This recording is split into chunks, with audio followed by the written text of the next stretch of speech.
He called me in Vegas one time, him and his old partners. Thought I was in trouble. They come and said, Dana wants to meet you. I was like, for what? Because we've been friends for a long time, never bother him. I'll call him once in a while to come to the event. You don't like to ask for favors. I don't. So but he kept saying, Dana wants to meet you, Dana wants to meet you. So I get in this room and it's him and his partner and they're talking. I'm like, okay, did I do something? I said something wrong? And they give me this watch. I don't usually Yeah, Shaq in the UFC is hilarious. Take it. That has I think he would get his ass beat. I mean, I had to take it. And you know what's crazy? I can't find that watch for nothing. It got stolen? No. It seems like his knees and legs would give out instantly. Like, I got 10 houses. Like, it's in one of my safes, and I cannot find that watch for anything. But yeah, him. Well, what's the story? He's got 10 houses. Imagine having 10 houses. I guess he's got the money, but like, dude, the responsibility, shit's just going haywire. But I think when you have that much money, you don't even give a shit. You can just buy another thing, get another employee. Here's the story. He's being Shaq as usual. We didn't just say, hey, get Shaq over here and whatever. Shaq did a lot of very good things for us early on when we were trying to build the UFC, much like Joe Rogan. There's the Joe Rogan story where Joe did the first 12 or 13 shows for free. So when we're launching the Ultimate Fighter Season 1, Shaq came in and laid down one of the baddest commercials for the Ultimate Fighter that you'll ever see. Will they play it? No buzzers. Young as hell. No flags. In Ultimate Fighting, it only ends when the other guy is ready to break, when he has to tap out. It's funny that he wasn't in it then. He looks like a fighter. He looks like, God, what's that guy that John Jones like kicked in the knee? I can't remember. No, I've seen it up close. I've seen athletes fight till they have nothing left. Grown men begging for mercy. Who will be the next Ultimate? No, you know what? It doesn't take much for a grown man to beg for mercy. Trust me, I even saw someone yesterday that just dissolves with the thought of fucking going outside of their comfort zone. Fighter. Now that I want to see. And what's crazy? Oh my God. Someone just asked me to Venmo them money. It's like, people think I'm rich.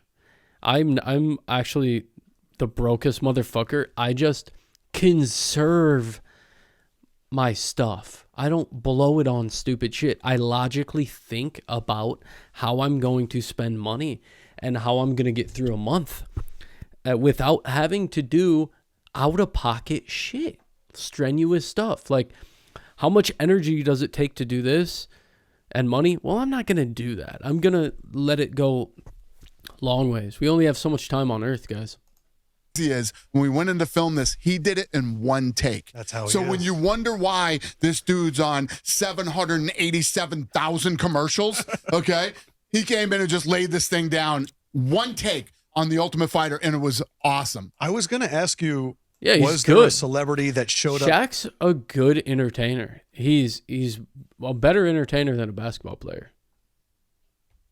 To a UFC fight where you went, wow. So and then is it Shaq? Shaq was all over this thing out the gate from day one. He loved it. He was a fan. And being the unbelievable, amazing human being that he is, he came over and did that for us. So we didn't just, hey, Shaq, here's a watch. Shaq has always been an unbelievable friend. A big Shaq, heart. just let me glaze him a little more because he's got an opportunity. He knows someone that really can hook me up so we can get a sponsorship in the UFC and gain a little more money so I can go to the fucking casino and blow it all because I'm a rich-ass motherfucker that just capitalizes on people fucking beating their life away. Anything is never about, like, I'm late as hell to this podcast. You're not late. Cut it out. Late as hell. No, you're not. And I came in and I said, I'm sorry. I owe you big. And he's like, you owe me nothing, just friendship. You know how he is. You know how he is. He's just Mr. Nice Guy. Around him, you know how he is. There's this clip that I just saw maybe 2 days ago on the it's so Shaq, it's unbelievable. So they got to be in Abu Dhabi because sitting in the middle of them is my good friend Mohammed from Abu Dhabi, and Steve Harvey's on the end. Little kid comes. These guys just love being out and being in the spotlight like none other. by. Is this a disease? Celebrity-itis?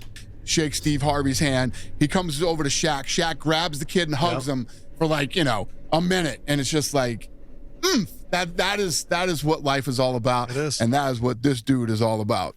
I want to clarify something. Do you He's like, I'm a celebrity, just my presence pays for everything, and just me being there will make your day. know when I That's a power, though. got introduced to the As UFC? ridiculous as When? it is. So I'm in Hawaii with the Lakers in training camp, and me and Uncle Jerome is walking, and the kid jumps on my back. Like he jumps on my back. I'm getting ready to f him up. It's Vitor Belfort. Yeah, okay. So he jumps on my back. He's like, no, I'm a fan of yours. We're doing this fight thing. Was that UFC 1? No. Vitor Belfort was he was fighting in the UFC when he was 18. Wow. But what year was that? What year was that you were in? I want to say. So it's before 2004. No, yeah. So I want to say 98, 99. But Yeah. that's how I seen that sport. And then when I seen it, I fell in love with it. But that's the first time I Fuck see yeah. he jumped on my back, and I'm attempting to him up like I'm doing. He's like, no, bro. I don't even think Shaq could fight. I hate to say it. I feel like his elbow or his shoulder would get displaced if he tried to swing on someone.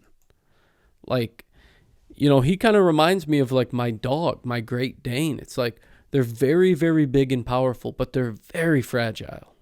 I don't know. And he had 2 tickets. He said, I want you to come to this fight. And he fought this big 7-foot dude in a cowboy suit. Yeah, that wasn't UFC. That was some other event. Okay, got so it. at the time, what you're talking about, you're not wrong. Hawaii was a hotbed for MMA, man. It was everybody out there trained. And Yeah, what else are they going all to do? those kids from Hawaii are scrappy little fighters, man. And there were lots of shows. So when we first bought the UFC, I It's used island kids, man. It's a primitive sport. to fly to Hawaii like once a month because there were all kinds of shows there. We would go watch the shows. Got it. Okay. So yeah, that totally makes sense. I I never was been to listening Hawaii. to Shaq's good friend Shannon Sharp's podcast that he did with you, and he was asking you about basketball players that can maybe do UFC, and of course, Shaq's name came up. Yep. Could you even imagine if all of his energy as a youth had gone just to MMA, what this could have been? 100%. I mean, this maniac used to call me all the time. I'm telling you, Dana, I'm gonna fight. I'm gonna fight in the UFC. I'm training. ain't We're fighting. I said, Hey, I want to knock these. So he would just call you randomly and be like, I want to all fight. the time, or text me. He texts me all the time, telling me, Right. yeah, 100%. Yeah. I wrestled. Yeah, Forrest right. Griffin. Here it is, right here. I would love to see Champion Godzilla Gorilla. Would it not be funny to see Shaq just get fucking knocked out, dude? That shit would be so funny. For real. Or just submitted by like a featherweight. I'll fight anybody in this building today. I think me and Shaq are gonna fight till the death. Yeah, I think fucking Shaq will right. take that W. Right, 2 Hall of Famers going right after.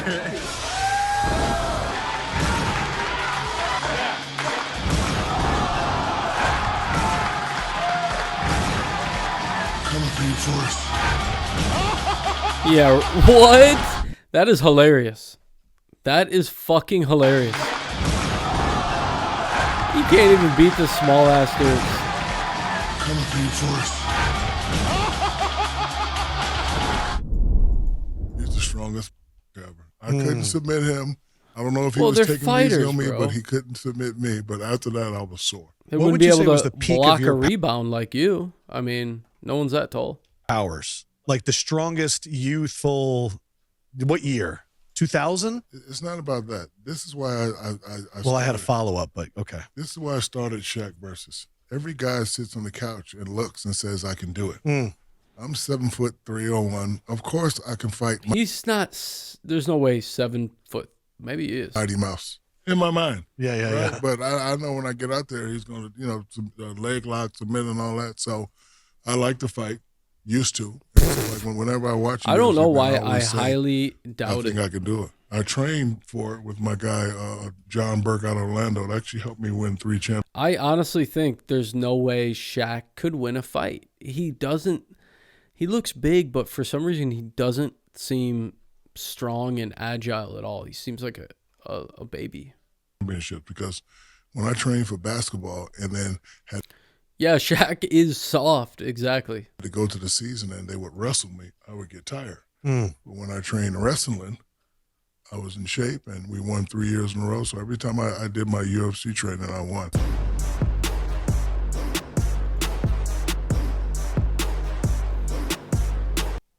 Yeah, hard pass for me. I would watch it, though. I would like to see Shaq versus Conor McGregor.